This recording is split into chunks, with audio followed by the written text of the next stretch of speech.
Takeru is an ugly, overworked, middle-aged man who hates his boring life. One day, after returning home from his dead-end job, he collapses onto his couch to watch some TV, but all of a sudden, he finds himself teleported to a strange dimension with Discount Hero X sitting across from him. He says he's the one in charge of the solar system. So Takeru asks him if he's an alien, but he says he's actually more like a god, at least as far as Takeru is concerned. Long story short, it's his job to make sure the life on various different planets doesn't go extinct, and he does that by throwing people into new worlds to see what happens. Takeru happens to be the next on the list of people to be sent out, and of course he has the right to refuse, but since he's technically dead right now, his soul will vanish if he doesn't agree to be sent to another world. Takeru doesn't think that's fair at all, and he's right, it's not fair. But there's nothing he can do about it. Cammy tells him he doesn't have to worry about it too much since he will be given special powers so he can survive in the new world, but he hasn't really thought about what abilities he should give Takeru, so he takes out a notepad and starts writing down some ideas. Obviously, he would need to be able to use magic, so Cammy writes down maxed out mana and asks Takeru if there's anything else he'd want to get. Since Cammy is accepting requests, Takeru asks him if he can get a big opaque goth girlfriend in the new world. But with how ugly and boring Takeru is, Cammy says it won't be easy. Still, he promises to work something out for him once he arrives, and as an added bonus, is granting Takeru an amazing search ability, global language understanding, and several debuff resistances. He's honestly not sure if he's allowed to give people so many op stats in one go, but there's no time to change it now since Takeru's body has already begun to disappear, so he wishes him good luck with his new life. In the next moment, Takeru wakes up lying next to a tree, and he has a good grasp of what happened, but he wonders what he should do now. He decides to just start walking in a random direction in hopes of running into some people, and fortunately, he manages to spot a village close by. Although going there right now wouldn't do him much good since he is 100% broke right now. Just then, he remembers that Cammy said he'd be getting a search skill to help him gather material, and that sounds like a good way to earn money, so he holds out his stick and shouts for the search magic to activate, but nothing happens. He then starts freaking out because if he can't figure out how to use his ability, then he's going to starve sooner or later. He starts writing out possible trigger words in the ground, and he eventually comes up with the idea to just say the word search, and that seems to do the trick. Purple icons pop up next to all the harvestable items in the area, and if he says the word scan next to one, it shows a detailed description of what it is. This particular flower happens to be B rank, and he's not sure what that means, but it must be good, so he decides to gather as many plants as he can from this area. After a few minutes of gathering, Takeru has gotten a few pieces of everything this area of the forest has to offer, but most of the plants turn out to be E rank, so he's not sure if doing this was worth the effort.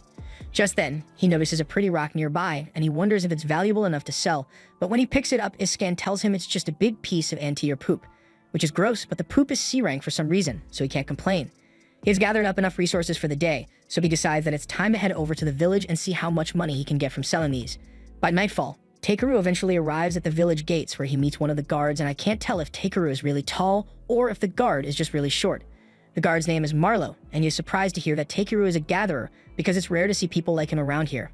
Marlowe assumes he must be here to sell some materials, so he opens the gate and tells Takeru to head to the village's general store. Takeru eventually arrives at the general store, and there he meets the store owner behind the front desk. He asks the man if he is willing to buy some stuff from him, and as he says this, he pulls the poop rock out of his bag. The owner is amazed when he sees the rock because it's an amazing find, so he offers to pay 5 gold coins for it. Takeru is glad to hear that he can sell the rock, but he's not sure what 5 gold coins are really worth here, so he asks the owner for a little explanation. The owner tells him that if he wanted to stay at an inn, he'd have to pay around 500 raves, and 5 gold coins are worth 5,000 raves total, so this poop rock is actually pretty valuable. The owner asks Takeru if he has any more goods to offer, so he empties his bag, and the owner can't believe all the exotic plants he managed to gather.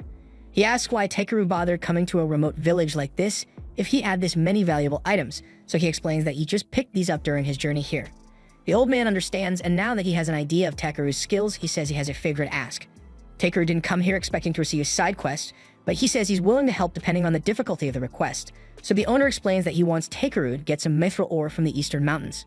That sounds like a lot of work, but the owner says he's willing to pay 360 gold coins for it, so Takeru accepts the mission. However, the owner then turns serious and mentions that there are monsters out in those mountains, and hearing that makes Takeru really nervous, so he is going to need to be careful. That night, Takeru rents out a room at the village inn, and he is glad he finally gets a chance to relax. The only thing that'd make this better is if he could get a bath, but he's not sure where to find one. Just then, one of the housekeepers knocks on the door and comes in with a bowl of hot water. Takeru asks her what this is for, so she explains that part of their service is to offer guests bowls of hot water so they can clean themselves, and Takeru's stench practically made her eyes water while he was checking in, so she brought some without him needing to ask for it. Takeru appreciates the gesture, but he says he'd prefer to have a proper bath instead. However, the girl looks at him in confusion because only nobles and rich people can afford to have baths, and Takeru has Brokey written all over his face. He falls to his knees at the realization that he won't be able to take baths normally in this world, and the girl can see that he's really upset about not getting a bath, so she tells him that there are some wizards who are able to use spells to clean others, so maybe he could try that instead. After hearing her mention wizards, Takeru remembers that Kami gave him the ability to use magic, so he should be able to use a cleaning spell. He's really grateful for the girl's insight, so he gives her a huge tip as thanks and sends her on her way. Once she's gone, he attempts to use cleaning magic by yelling out the word clean, and it works on the first try. However, feeling the magic rub all over his body causes him to make some weird noises, so the girl probably thinks he's a weirdo now.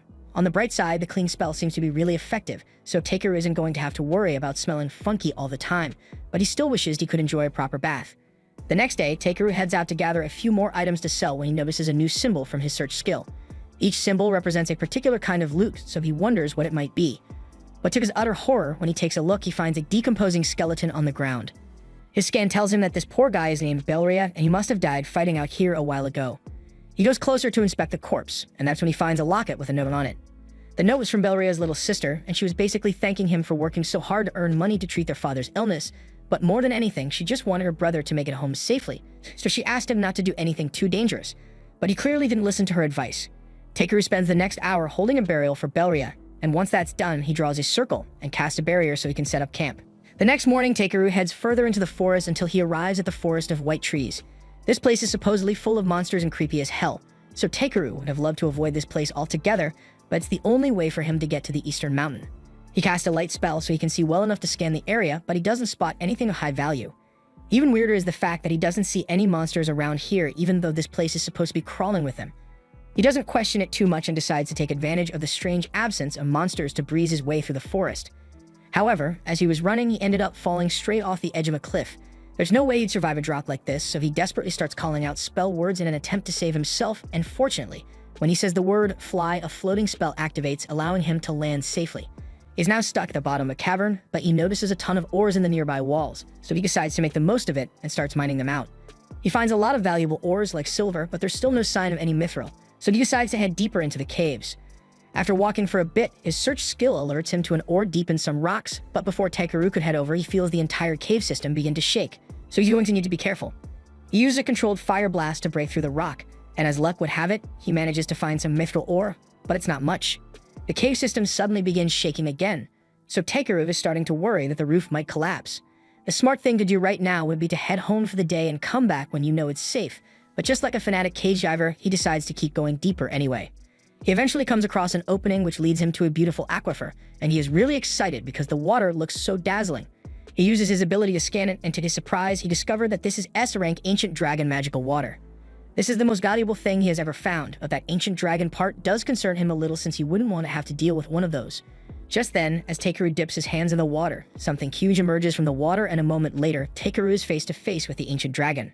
The dragon yells at him for daring to intrude upon its lair, and is letting off a deadly pressure to intimidate Takeru, but he doesn't actually notice anything wrong. Takeru realizes this is his fault for intruding on the dragon's home, so he sincerely apologizes for his mistake, but this catches the dragon off guard since it has never seen someone remain so calm in its presence before.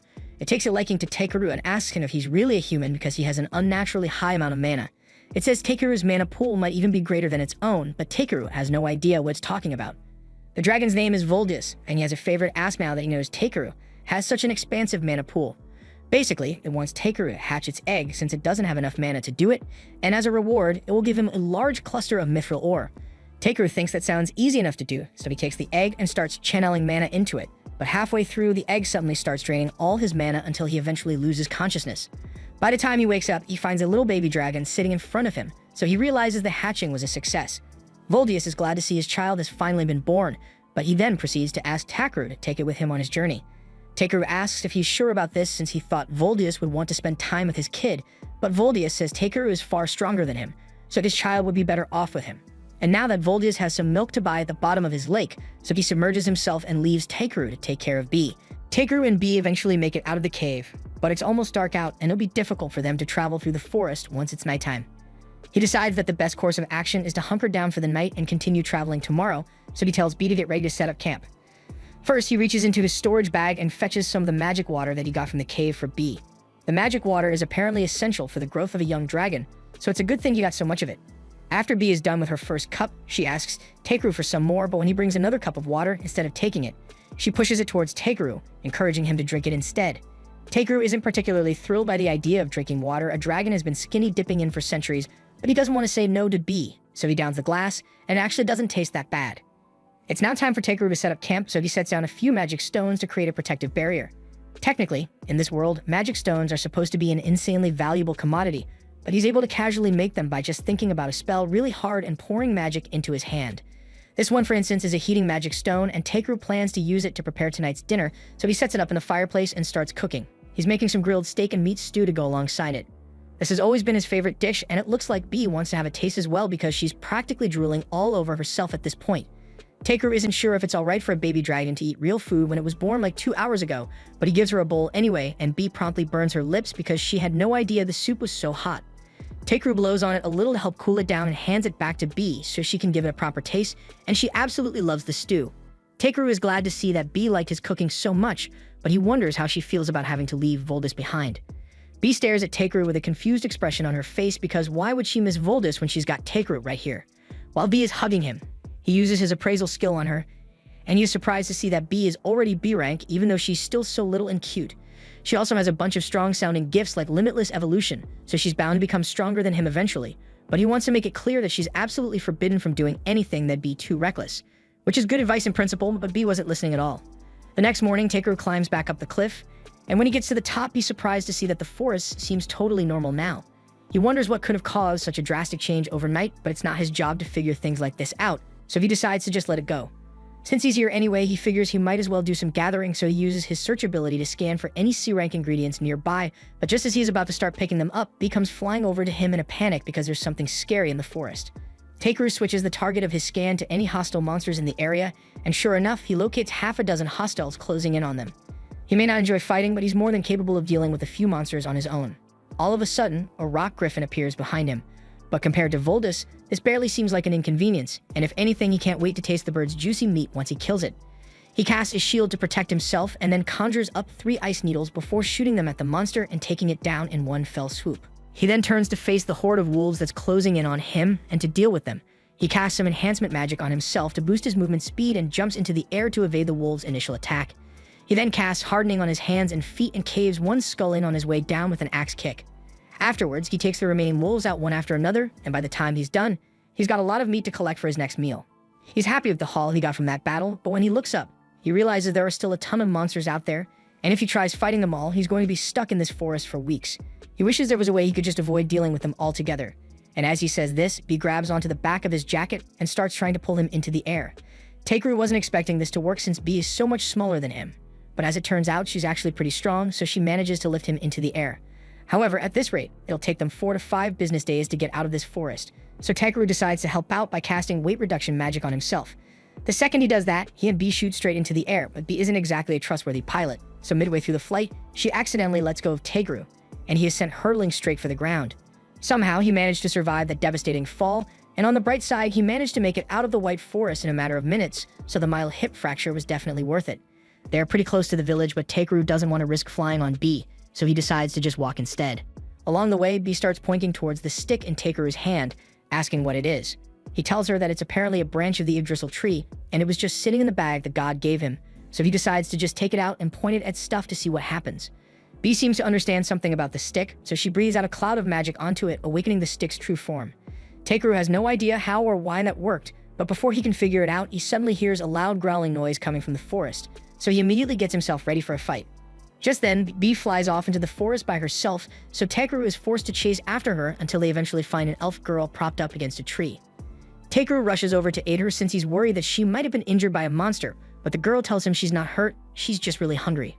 She hasn't had anything to eat or drink for 3 days now, and she's on the verge of starving to death, so she begs Takeru to spare her some rations. He can't just leave her like this, so he reaches into his bag and gives her some water, as well as the lunch he packed for himself earlier. The girl's eyes light up the second she sees the food, and she wastes no time scarfing it all down in a matter of seconds. But now that she's no longer starving, Takeru has a few questions for her. For one, he wonders how the hell she has been starving out here for 3 days when the nearest town is barely a day's walk away. The girl admits that she was in a hurry and got lost on her way out here.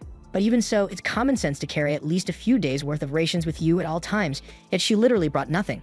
The girl is a little embarrassed and tries thinking of a good excuse, but she gets way too close to Takeru in the process, and once he catches a whiff of her, he realizes she stinks.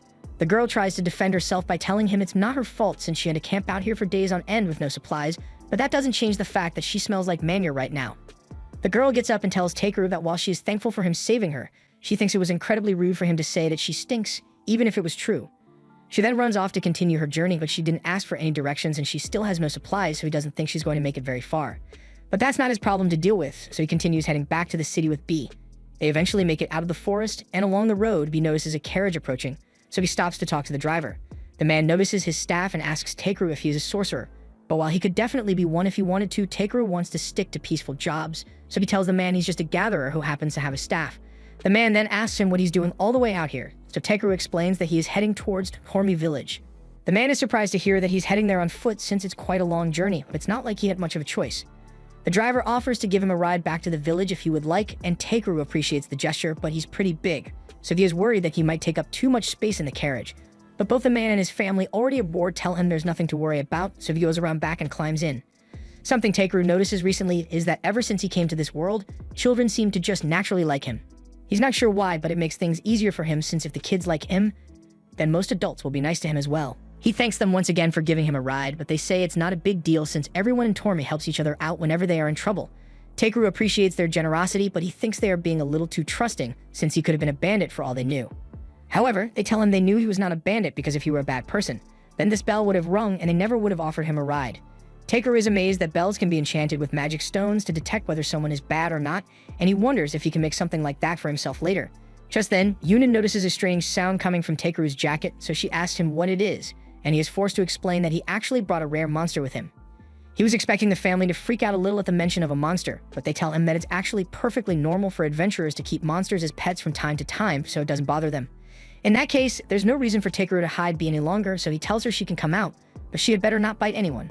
Once the kids see B, they are both overwhelmed by how cute she is, but Eliza and Palom are both more impressed by the fact that Takeru managed to tame a dragon cub.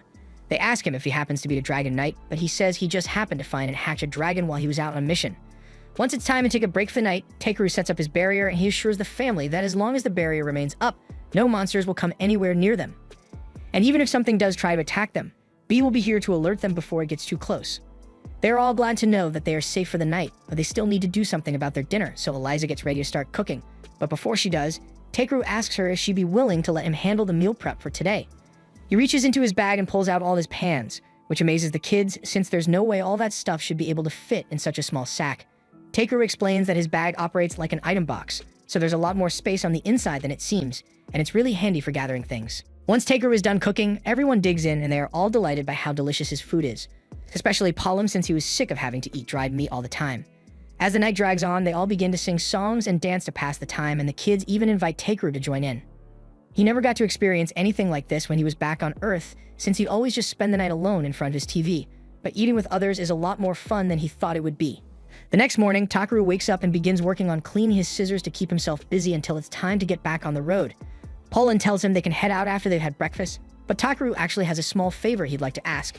He has never tried driving a carriage before, so he asks Poland to let him try, and he sees no issue with it. So he lets Takeru take the reins, and before long they arrive at the village.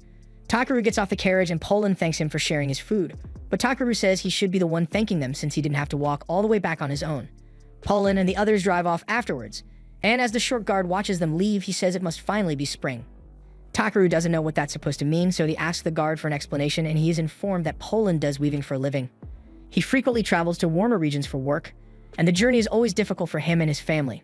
Unable to hunt, they're left to survive on meager rations. That explains why he was so happy to taste Takeru's food, and learning how bad Poland has it makes Takeru realize how lucky he is to have an ability that allows him to gather materials.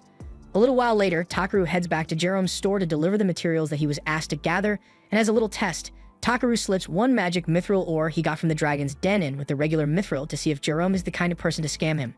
Jerome spends a long time examining the rocks, and he eventually comes to the conclusion that this one in particular must be a piece of magic mithril ore. He tells Takeru that a few of these contain enough magic to replace most of the magic stones in the kingdom, and Takeru feigns surprise even though he already knew that. Jerome tells him it's amazing that he was able to find something this valuable, but Takeru tries to downplay the achievement and says he just happened to come across it on his trip.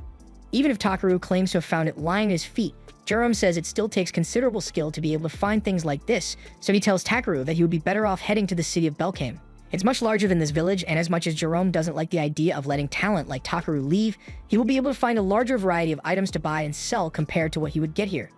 He just asks that when Takaru eventually makes a name for himself, he send a few extra customers Jerome's way. Takaru doesn't actually intend on becoming famous or anything, but the idea of heading to the big city does intrigue him, so he decides to read about it once he gets back to the inn. There, he finds out that Belkame has an adventurers guild that brokers requests all across the country.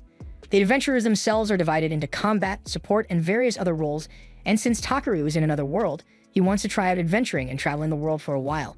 He decides that he's going to go join the guild in Belkame, but before that, there are still a few things he needs to do in Tormy. He heads into town and first finds someone to process all the monsters he caught. And while he's waiting for that to be done, he spends the night partying with the villagers and enjoying a feast. The next morning, Takaru heads back to the butcher, and now that all of the monster parts have been processed, he has enough food and seasoning stock to last for the duration of his journey. The woman tells him it's going to be lonely around here without Takaru around, and a lot of the other villagers have been saying they want him to stay a little longer as well.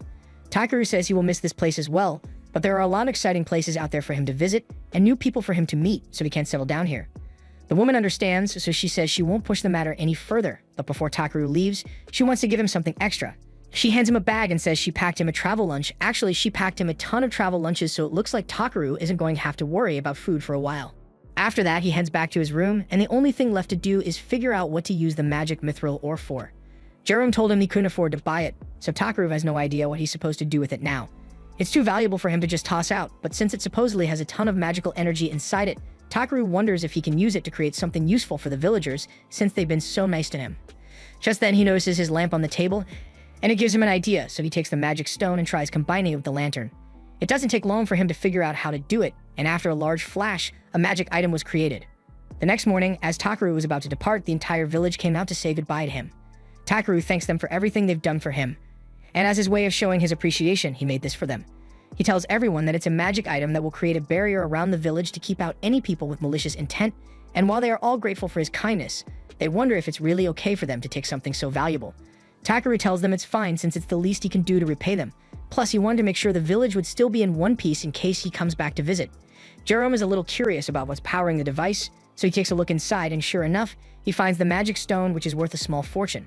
He's about to say that they really can't accept a gift that's so expensive, but Takaru already ran out of the gate while he was talking, so there's no way he can return it now.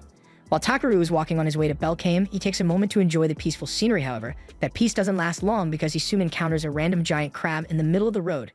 After the initial shock wears off, Takaru takes a look at the crab's stat, and everything is pretty unremarkable. But as soon as Takaru sees that the crab is edible, he decides that he and B will be having seafood for dinner today. Takaru casts enhancement magic on himself in preparation for the fight. Before he could actually do anything, B suddenly flies ahead and hits the crab with a sonic scream that knocks it out cold. Takaru is impressed since he had no idea that B could do something like that, but the battle isn't over yet because two more crabs suddenly show up. Takaru thinks he's safe in the middle of the road since crabs can only move sideways, but he was horribly wrong since these crabs are able to move forward really fast. They both have him surrounded, so Takaru is about to be smushed, but before the crabs close in, B pulls Takaru into the air, causing them to smash into one another instead. Takaru thanks B for her quick thinking, but the fight still isn't over yet because the first crab just regained consciousness, and it mindlessly charges at Takaru, so he summons his staff and smacks the crab straight into the air, finally killing it. Now that all the crabs have been defeated, it's time for Takaru to start preparing them. So first, he uses hardening on his arm to turn it into a makeshift knife, and then he gets to work cutting off all the claws and legs. A few minutes later, he has prepared all the limbs for boiling, so he pulls out a giant pot and puts them all in. Don't ask where he got the giant pot though. He adds water and a bunch of salt, and after boiling for a few hours, the crab meat is finally ready, so he and B dig in. They both absolutely love the flavor of the crab meat, so from now on, Takaru plans to take down and eat as many monsters as possible so he can try all sorts of delicious meals. A few days later, Takaru and B arrive at the gates of the city of Belkame, and he is amazed by how magnificent the fortress walls are. He notices that there's a long line at the gate where inspections are being done, so he walks over to join the queue. But before it gets to his turn, he decides to disguise his magic bag since it would be bad if the guards found out he has infinite storage. Once it's Takaru's turn, he gets called into a separate room to meet with the guards, and while one goes through his belongings, the other asks him what business he has in Belkame. Takaru explains that he came here because he's interested in signing up at the Adventurers Guild, and the male guard can understand why since Belkame has the largest guild on the continent. He doesn't think Takaru is suspicious, but he still needs to do his job, so he tells him he's going to check him with avarice. Takaru has never heard of this avarice before, so he asks the guard what it does, and he explains that it basically lets them check if a person is suspicious or not. Takaru doesn't mind since it's either this or a full cavity search, so the guard uses the device to scan him, and after a few seconds, he says there's nothing out of the ordinary. Takaru is kind of curious about what the guard saw, so he uses his ability to scan the magic device, and he sees the stat window which showed the guard. It basically just says Takaru can use magic, and he's relieved that the laundry list of abilities that the god gave him don't show up on normal scans. The guards tell him he's good to go, but he does have one more question before Takaru leaves. It's not a big deal, but he's wondering why Takaru has the blessing of the dragons on his stat screen. Takaru explains that it's probably because of his pet, so he tells B to come out, and both guards are in awe of how cute she is. There are no rules against having pet dragons here, so Takaru is allowed to take B inside, but the guard tells him he's going to have to put some sort of tag on B as proof of ownership in case anything happens in the city. Takaru isn't sure what to use since he didn't bring a collar with him, but then he remembers that Poland's kids gave him a lucky charm a few days ago, so he takes it out of his bag and slides it onto B's tail. The guard says that's good enough, so now all that's left is to file a report telling the mayor that a dragon has entered the city, but Takaru doesn't have to worry about that. They return his bag and tell him that if he wants to get to the Adventurers Guild, then he can get there by going straight along the main road. As Takaru takes his first steps into the city, it is even more amazing than he thought it would be. Just then, B points to a big building at the end of the street, and that must be the Adventurers Guild, so he heads inside and takes a look around. A few moments later, a woman named Europa approaches Takaru, and she welcomes him to the Adventurers Guild. They are always happy to get new registrations, so she leads him over to the reception desk where Takaru is introduced to the receptionist Ariana. She asks him to fill out his name and current job on the form, and that sounds simple enough. But now that Takaru thinks about it, he doesn't know why he is able to understand this world's language at all.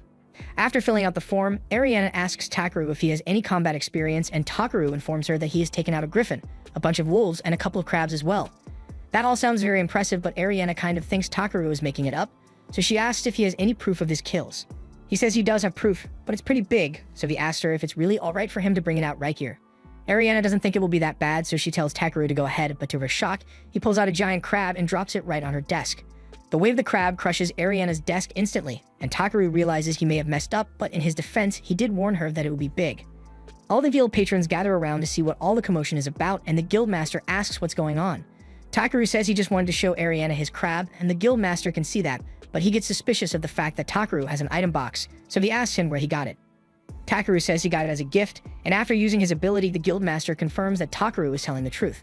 The guildmaster has a scan ability similar to Takaru's, but instead of a stat screen, he just sees an aura around a person that tells him whether they have good or bad intentions, and Takaru seems fine, so there's no need to punish him for a simple mistake. He says they can appraise the crab and issue payment by the end of the day, but Takaru says he actually plans to eat the crab later, which shocks everyone in the guild. The crowd is starting to get even bigger, so Ariana says she will finish Takaru's registration in the room next door. Once she's at a new desk, she tells him that the crab definitely proved that he is a capable fighter, so she finishes up his registration and slides a guild armband over to him. She knows he deserves a higher rank, but according to the guild rules, all new members have to start at F rank. However, with his skills, he should be able to rank up in no time. The next day, Takaru tracks down the family of Balluri, the guy he found dead in the woods, so he can inform them of his passing and return a few of his belongings. Balluri's family is devastated, especially since they had told him not to go adventuring, but he insisted on doing it to pay for his father's medicine. Takaru can tell that the father is still very sick, and he feels bad about losing his son, so he wants to do something to help out. Afterwards, he heads to the guild to sell a bunch of herbs, and the clerk is thrilled by how large all the mushrooms and leaves are. Just then, Ariana comes around the corner looking for Takaru, and it looks like he's become quite popular in town lately because a ton of jobs were posted personally requesting Takaru. Takaru is happy to hear that people think so highly of him, but he doesn't have enough time to take on all of these jobs, so he tells her he will just take a few for now. After that, Takaru heads to the bathhouse to take a long and relaxing soak, and a few moments later, Clay walks in as well and takes a spot right next to Takaru. Takaru is surprised to see him here since he usually doesn't show up at this time, but he says it looks like it's going to rain soon, so he wanted to get a quick bath beforehand. Anyway, since Takaru is here, Clay asks him if he knows how to use healing magic since there are rumors going around that he healed a sick man in the slums for free a little while ago. Takaru admits that it's true, and Clay is surprised to hear that since most healers charge a huge fee. Now that Takaru thinks about it, he worries that the healers who charge money might resent him for undercutting their market, but the fact that that's Takaru's only concern here makes Clay laugh. He encourages Takaru to take the rank assessment test so he can rank up, but he says he doesn't really want to since he's happy with the way things are right now. Clay can tell that Takaru is a chill guy, but he warns him that he will eventually draw unwanted attention acting like that, so as he leaves, he encourages Takaru to learn a little more about the way the world works. Later on, Takaru delivers another set of herbs at the guild, and the clerk thanks him for his hard work, but he really wishes Takaru would consider ranking up since a high rank would be easy for him to attain. Takaru once again says he is happy where he is and he doesn't intend on advancing any higher than F rank. Just then, a huge commotion breaks out in the guild because a horde of goblins has been spotted near the city. The guildmaster immediately sends out an order for all D rank and above adventurers to prepare for battle. He then asks the receptionist if there are any A rank adventurers available to join the fight, but unfortunately, most of them are already out on a mission, so the only A ranker left is Clay. The guildmaster is relieved that they will at least have the support of the Honorable Dragon King, so he asks Muesli to go inform Clay of the situation right away. Takaru sees all of this going on, and even though he could probably one-tap the entire goblin army, he's only F rank, so he couldn't care less about helping. However, the guildmaster is well aware of what Takaru is trying to pull here, so he singles him out and tells him he's coming on the mission too, whether he likes it or not. A little while later, once all the adventurers have been gathered, the guildmaster gives them a breakdown of how this operation is going to go. The front lines are on the southern Stavlaw Plains, and the goblins are likely going to head straight for Belkane from there. They can't let the goblins make it past the city wall, so the guildmaster tells them to intercept the goblins at the Zalwis River. Everyone seems hyped to defend the city, but Takaru really doesn't want to be here. Just then, two adventurers beside him notice that Takaru is F rank, so they ask why a weakling like him would be allowed to join a mission like this. Just then, the guildmaster comes over, and he's not exactly sure why, but all of his staff members have been singing Takaru's praises non-stop, so he figured it would be a good idea to bring him along. He's technically not allowed to force an F ranker to fight, since the Union would be breathing down his neck for it. But there's nothing stopping him from asking Takaru to gather valuable drops on the battlefield, though. The guildmaster then walks away, and Muesli apologizes to Takaru because she has no idea why the guildmaster would force an F ranker to join a fight, but regardless, she promises to do her best to support him out there. Takaru has no idea what she's talking about, so Muesli explains that she knows how to use a bit of healing magic and will be helping out as a medic. Takaru can see why Muesli would be asked to help, but with how excited she is for a deadly battle, he gets the feeling that something is going to go horribly wrong. A little while later, Takaru arrives at the outpost with Muesli, and the second they get there, she gets scared by a bird and starts clinging onto Takaru's arm. He asks her if she could let go of him, but Muesli is too terrified to release her grip. She keeps insisting that she's not scared at all, but Takaru isn't blind. He tells her that they are at a rear outpost, far removed from any of the actual fighting, so the chance of her running into an actual monster is really low. He tells her there's nothing wrong with being scared, because even the bravest of warriors experience fear, so she just needs to do her best with the abilities at her disposal. Hearing Takaru's speech cheered Muesli up, so she promises to do the best she can and runs off into one of the tents. A moment later, Clay comes out, and he finds it amusing that Takaru just gave a speech on how important it is to fight when he was trying so hard to avoid coming to the battlefield earlier. Takaru sees the irony in his statements, but he says he just doesn't like getting involved in trouble unnecessarily. And speaking of avoiding fights, Takaru is surprised to see Clay at the rear since he thought he would be out on the front lines with the others. Clay admits that some old scars started acting up, so his body isn't working as well as it usually does. Takaru asks if he's talking about those scars he saw on Clay's back when they were at the bathhouse. Clay freezes up for a moment, expecting Takaru to scorn him for having such shameful scars, but he doesn't see what the big deal is.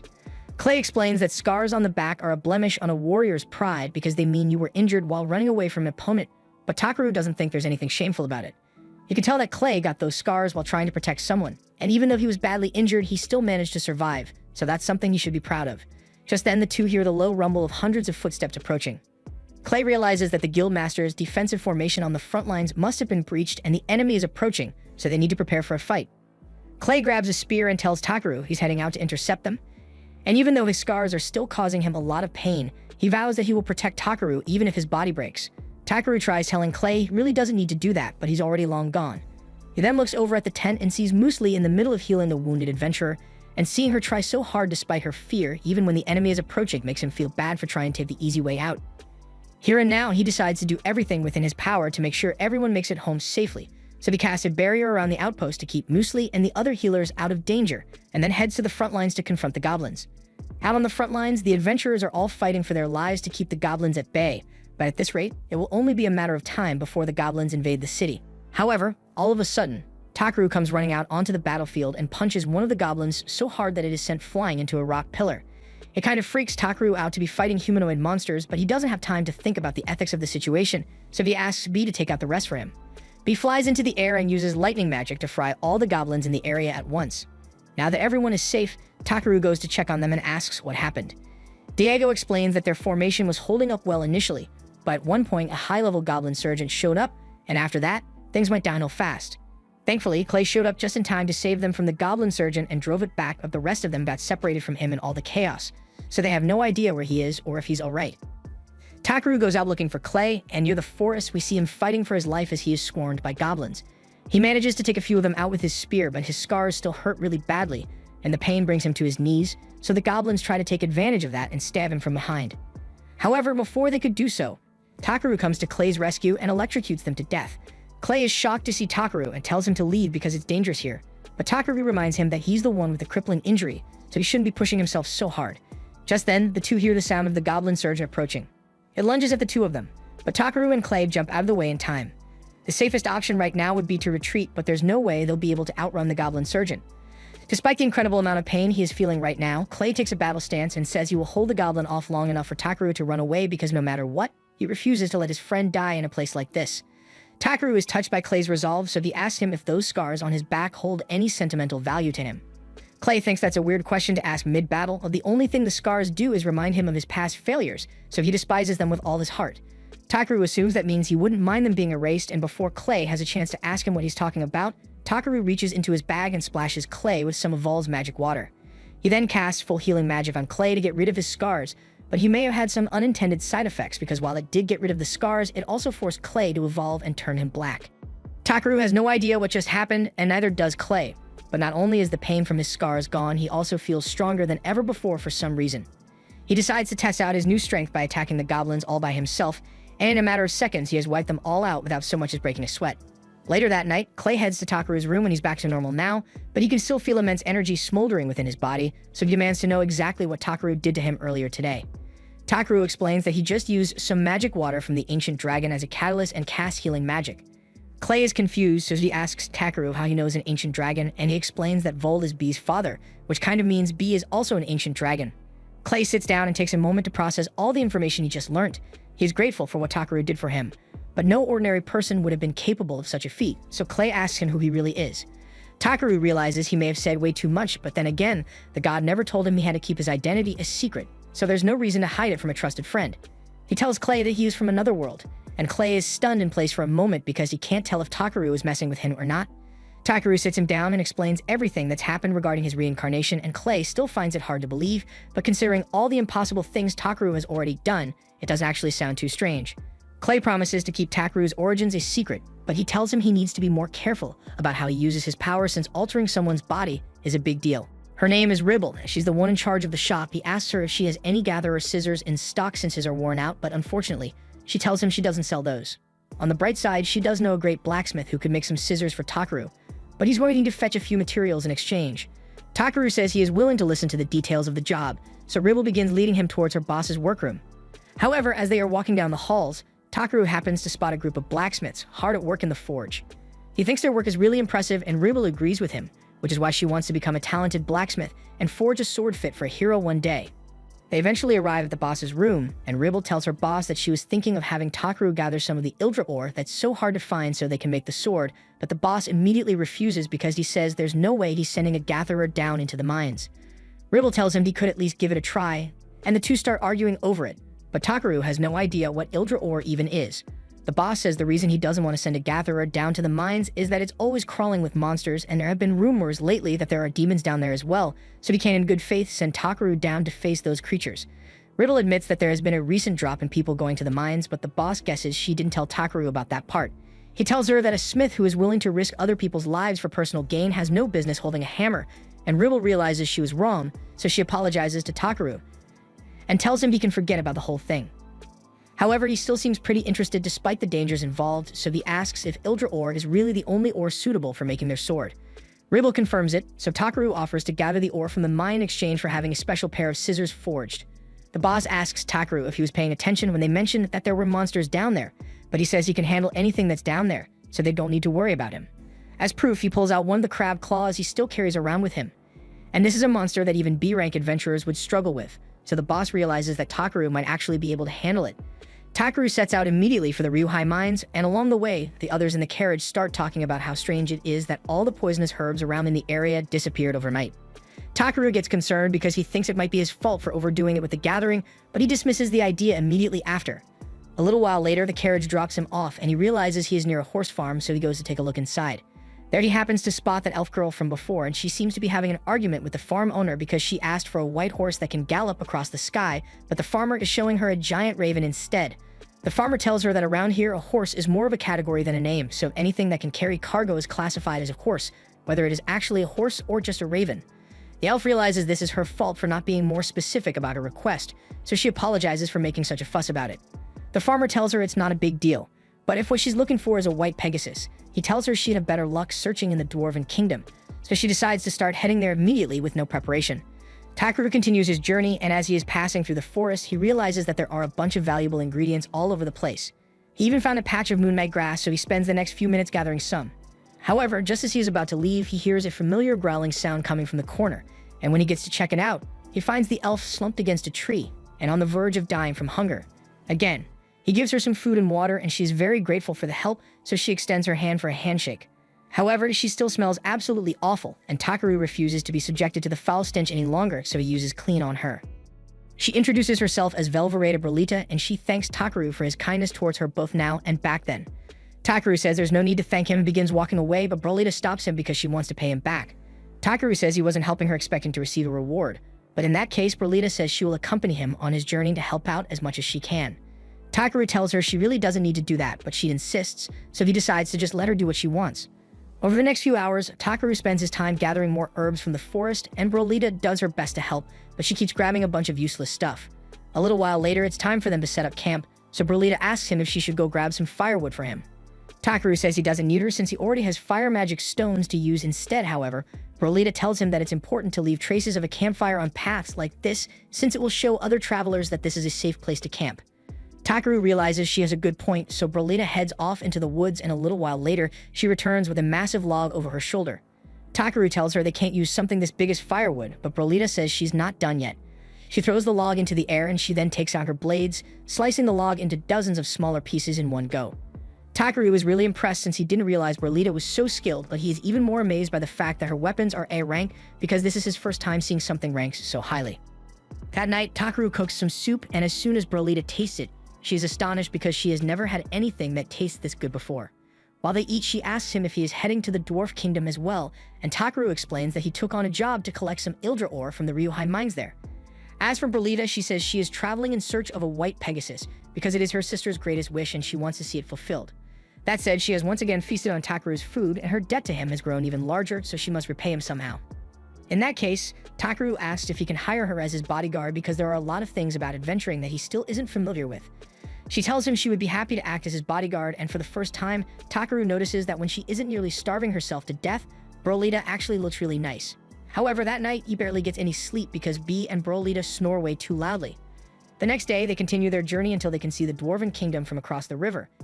And once they arrive, they immediately head to a tavern to get themselves some local food. They are served some meat wrapped in jupes, a Dwarven specialty, and as soon as Takaru tries it, he absolutely loves the flavor. Brolita says this is just as good as her friend told her it would be, and Takaru asks what kind of friend she is referring to, so she tells him it was a lizardman she knows. He says that's a coincidence because he also happens to know a lizardman. In fact, that lizardman has been sitting right behind him this entire time. Takaru is surprised to see Clay here, and Clay asks why Takaru left town without even giving him a heads up beforehand. He explains the whole situation to Clay, and Clay understands the situation, but Takaru's rank is still too low to officially accept a job like gathering Ildra ore from the mines, so he won't be able to report this to the guild for evaluation. He asks Takaru if he's at least getting a good reward out of it, and he explains that Groose has agreed to make him an amazing set of scissors in exchange for the ores. Clay doesn't know what to say because that's nowhere near a fair trade-off, but Takaru insists that a good pair of scissors is essential for a gatherer. If Takaru is really okay with only receiving a pair of scissors, then Clay has no reason to try and convince him otherwise, but he says he would like to accompany Takaru on his mission. He was planning on heading into the city soon anyway, so he could get his spear repaired, so he tells Takaru to think of it as a minor detour. And before Takaru could refuse the offer, Brolita suddenly spoke up and said Clay could become Takaru's bodyguard as well, so it looks like he's going to be stuck with them for a while. The next morning, they all head to the entrance of the city of Vosrol, and there's a long line outside, so it looks like it's going to take a while for them to get in. However, Takaru then notices Clay talking with the guards over there, and a few minutes later, they are allowed to skip the entire line and head right in since Clay is so well known. Once they are inside, the guard tells Clay that the king is requesting an audience with him, and now Takaru is surprised because he had no idea Clay knew the king of the Dwarven Kingdom. Clay says it's a long story, but the guard says it's actually pretty simple. Clay once saved them from the Thunder King Zengam, and ever since he has been revered as a hero. However, Clay explains that he didn't actually do anything. The dwarves are people who are skilled when it comes to crafting weapons, but they couldn't wield those same weapons to protect themselves, so they often ended up being forced into servitude by a demon. Then one day, Clay happened to be walking by, and as soon as the demon spotted him, it immediately ran away because it didn't want to fight. which is why the dwarves see him as their hero. They even created a statue in his honor, but they apparently aren't very good at sculpting because it looks more like a T-Rex than clay. A little while later, Clay and the others head to the castle to meet King Zeph, and Clay immediately demands to know whose idea it was to make a statue of him that looks like that, and Zeph jokingly says he just thought it would look cool that way. Takaru can tell that Clay and Zeph seem to be really close, but he needs to interrupt their banter because he has a letter of introduction he needs to give the king. It's from Grusas, and it is basically asking for permission for Takaru to head into the mines. The king says he normally wouldn't have a problem with it, but a few months ago, the mine became a den for countless demons, so he is worried about Takaru's safety. He asks him if he's sure he still wants to go in despite knowing the risks involved, and Takaru confirms it. So the king tells him that he and his friends have permission to go in and uncover the truth behind the demon infestation. Clay immediately says he understands, but Takaru is left speechless because investigating demons wasn't meant to be on his agenda today.